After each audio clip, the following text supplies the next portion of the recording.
Hello, my beloved moonbeams and sea breeze sprites. Welcome or welcome back to my channel. I am a melted popsicle of a northern fairy, and in today's video I am setting up my journal for July. I would love for you to join me today, so I hope you'll get a tasty beverage like I have here, or a snack, or both. Take out your journals or your art supplies and plan along with me. For July, I knew I wanted to embrace a moonlit ocean theme, so I started by sketching out the frame and the moon by tracing the base of a candle stand and the bottom of a little spray water bottle for those shapes. I also sketched in where I wanted to place the moonflowers and some parts of the slightly Art Nouveau styled frame because I'm still here in my Art Nouveau era, and I think I will probably be here until I figure out how to incorporate it into my style somehow. I usually cut out most of the sketching because it really doesn't show up on camera very well, and I'm not sure if that's because of the lighting or the pencil that I use, but please let me know if you'd like to see more of the sketching and I will try to figure that out for you. Summer is officially here where I live, according to both the calendar and the weather, and that's of course why I am now a melted popsicle. We do get all 4 seasons here where I live, plus a few more besides, and while I am very much someone who thrives in the colder weather, and winter and spring are my favorite seasons, I do love each season for its own particular special magic. And one of my favorite things to do in the summer is to go to the beach when it's either very overcast and cloudy, or at nighttime. The ocean at night is especially magical, don't you think? Both in the sparkly and enchanting sense and the mystical and eldritch sense. The ocean is both a source of life and of death, and I think being near the ocean at night especially makes it really easy to remember that. At this point, I had somewhat blocked in the biggest shapes for the painting, so I started going in with a grayish color to add shadows on the petals of the moonflowers to contrast the pale yellow ivory highlights where they're being touched by the moonlight, and I went in with a little more saturated of a yellow around the outside edges of the moon to start to really capture that hazy summer night glow that the moon gets.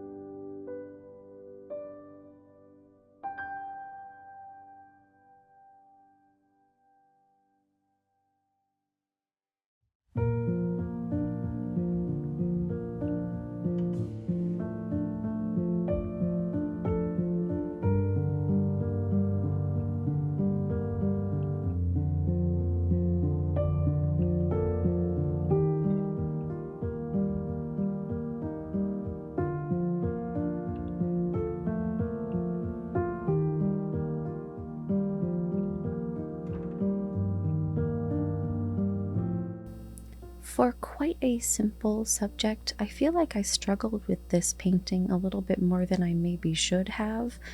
Although, what does that mean, really? Should, in this sense? Anyway, I kept being inspired by looking at very different paintings of the moon and thinking, oh, I want it to look like that, and trying to adjust mine, color temperature and color palette wise, only to see yet another and want to change it again. And then eventually I sort of just ended up back where I started.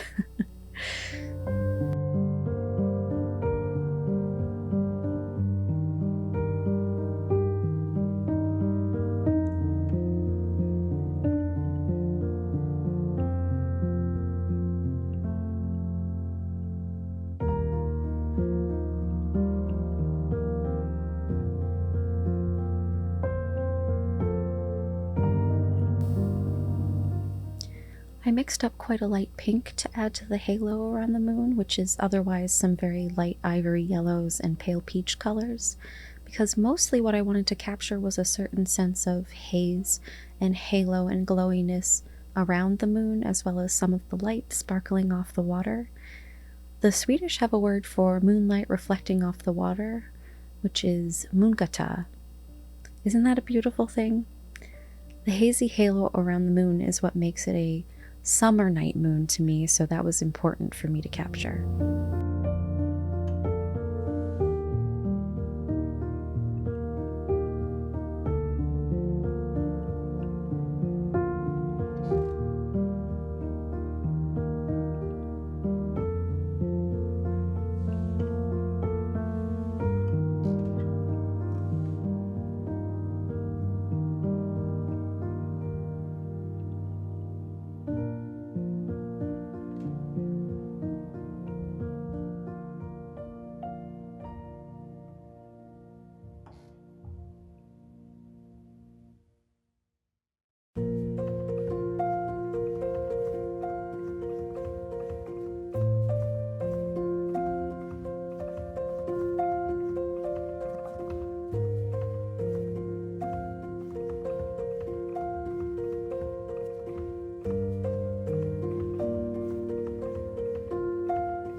Just starting to go in to add some details to the moonflowers, to start to differentiate the petals from each other with shadows and add in that sort of ruffled texture on the petals. I realized at this point that I had layered so much paint onto the moon, trying to make it so bright and glowy, that it was going to take a really long time to dry, so I got out this little hand fan to help it along.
Next, it was time to move on to adding the lettering for the name of the month at the bottom of the page, but first I took out my sparkly watercolors and activated them with a little water since I knew I'd be using them to add some embellishment after I drew out the lettering. I used the same blue as in the background of the painting, and I had looked up some Art Nouveau lettering styles, of course, to help inspire me with my lettering here.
I decided to outline the letters with this sort of rose gold, rosy coppery sparkle watercolor, just because I thought it looked so pretty with the deep blue and the warm-ish glow around the moon and reflecting off the water.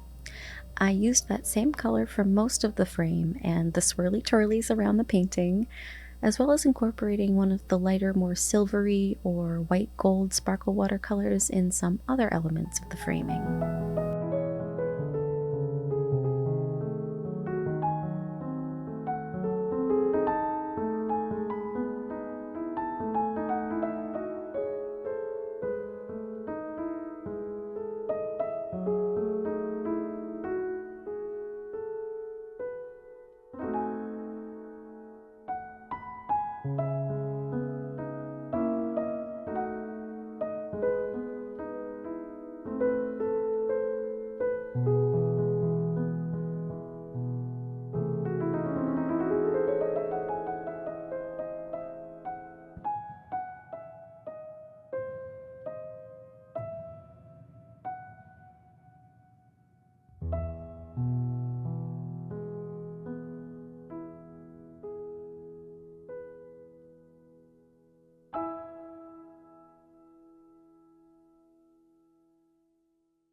I've mentioned before that I usually like to try and find a thematically appropriate quote for the page opposite the cover page, which I started to do originally because I wasn't sure how else to use that space, but at this point I like to seek out some beautifully arranged words or poetry to sort of tie into the theme or the intention of the month, or to reflect the changing of the seasons or something along those lines. So for this month's quote, I used a fountain pen ink that's a deeper, more periwinkle purple blue with this beautiful rose gold shimmer. I thought it matched beautifully with the color scheme, which was really serendipitous since I hadn't planned it ahead of time or remembered that I had this ink. I used a paintbrush to do the larger lettering, and I have a hard time getting the ink to do exactly what I want, but I think it came out all right. The glass pen is easier to use, but only works for the fine lines, obviously. Also, I didn't realize this until after I had finished the lettering, but I missed a word in the quote, a whole word, which should read, "Summer night, even the stars are whispering to each other." which is lovely, and I feel very, very silly about messing it up. It's always super fun to go through my sticker treasure trove to find stickers that go with the theme or the color scheme or the month's events, and this month I ended up relying a lot on this set of stickers from the last Lucky Bag from Notebook Therapy, which was a beautiful moonlight fairy tale theme featuring unicorns and butterflies and fairies, as well as cozy little windows with night skies peeking through, little stars and moons and bubbles. But before I started in with all the stickers, I realized at this point that something was missing from the painting. Stars! The quote references the stars whispering to each other, and I completely forgot to put the stars in the painting. I used a sparkly white gold watercolor to add the tiny little stars to the night sky. That way, the moon would not be lonely up there all by herself, and they could all whisper to each other.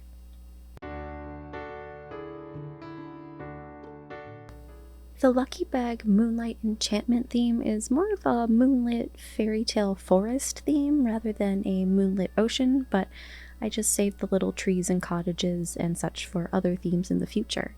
Otherwise, the elements and color palette of the stickers were perfect, with lots of deep starry blues and muted pastels and the occasional warm accent, and of course the moonlit aesthetic worked beautifully with the summer night theme.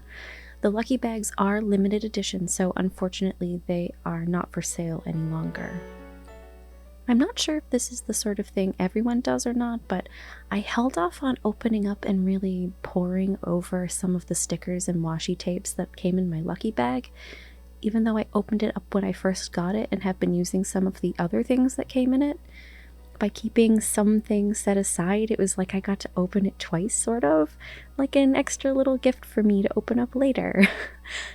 I've been trying my best not to buy any new stationery or stickers, so it was nice to have something new to open up, even though I got it in November of last year.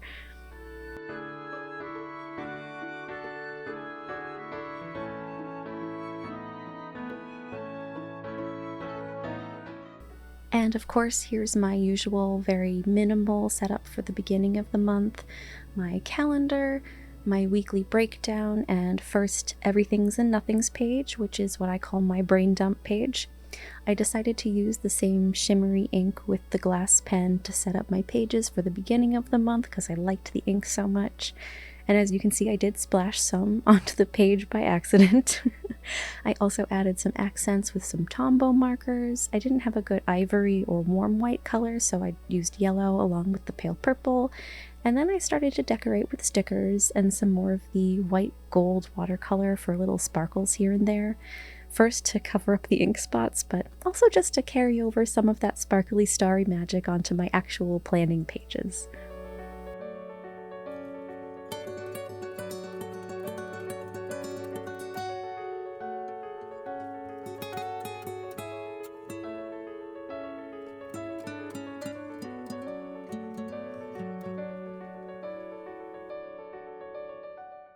And here is the finished result of my magical summer's night theme. If nothing else, I am extremely pleased with how sparkly it is, and I have been experimenting with some new camera techniques to try and convince the shimmery inks and watercolors to appear on camera in all of their sparkly glory so that you can see them too. Thank you all so much for being here with me today. I hope that this could be a little moment of inspiration or calm in your day, whether you picked up your own art supplies to create along with me, or if you just needed the background noise. And if you did enjoy this video, I would be thrilled if you left a like or a comment, or if you subscribed so that I might see you again soon. Thank you again so much for being here with me. And as always, have courage, be kind, and always look for the light. Bye!